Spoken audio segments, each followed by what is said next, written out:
Mimi ningependa kuchukua hii fursa kushukuru wananchi watukufu wa Isiolo kwa upendo mingi ambayo mmenionyesha. Mlipoona hiyo impeachment, mlikuwa na stress mingi, mkaniandikia message mingi, mkakosa usingizi. Mimi nataka kuhakikishia hapa leo, gavana hakuna mahali anafanya nini? Anaenda. Tunaelewana? Mimi nataka kuongea mambo machache. Mimi nimesikia watu kadhaa wakitoa press conferences wakiongea vile Isiolo hakuna kazi inafanyika. Si ni ukweli? Si tuseme ile kitu tumefanya kwanza. Alafu kila mtu atuambia kama hiyo kitu inaendelea kwa wodi yake ama hakuna. Ndio tujue kama watu wanaongea ukweli ama ni fitina yao ya ukabila ya kawaida. Mimi nikichaguliwa kama gavana wenu wa Isiolo, nilipata Isiolo iko na shida mingi ya mambo ya afya ya wananchi wetu. Si ni ukweli? Ukiangalia Isiolo Referral Hospital saa hizi tumeandika madaktari 10 wengine wapya.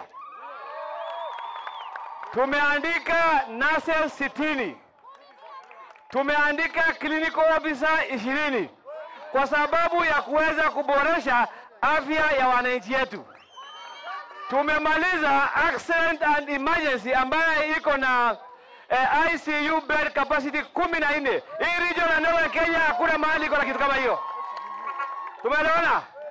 Hakuna mahali hii Northern Kenya iko na 14 bed capacity ya nini? Ya HDU and ICU. There is none. Isiolo ndio nini? Ya kwanza. Tunaelewana? Vile tunaongea tuko kurenovate hospitali mzee, tunaweka vitanda. Hiyo ni sekta ya afya. Tukuja kwa sekta ya maji. Na nataka kupatiana example ya Cherab Ward. Nikiingia Cherab Ward ilikuwa na shida mingi sana ya maji. Ilikuwa na shida mingi sana nini? Cherab Ward vile tunaongea out of 5 location 4 tayari iko na maji na watu wanakunywa maji. Wale walikuwa wanatoa press conference waende huko Cherab watuambie kama ni maji ama si maji. Nyinyi mlisikia watu wa Cherab wakati ya Madaraka Day. Na sisi hatukuwako huko wakisema sasa wanakunywa maji safi. Ama hamkusikia wakisema Madaraka Day? Hiyo ni kazi ama si kazi?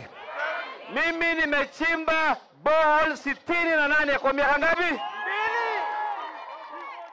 Borehole 68 kutoka Kenya ipate uhuru, Isiolo County haijaichimbwa. Alafu mtu ako na audacity ya kusema Guyo hajafanya nini? Kazi.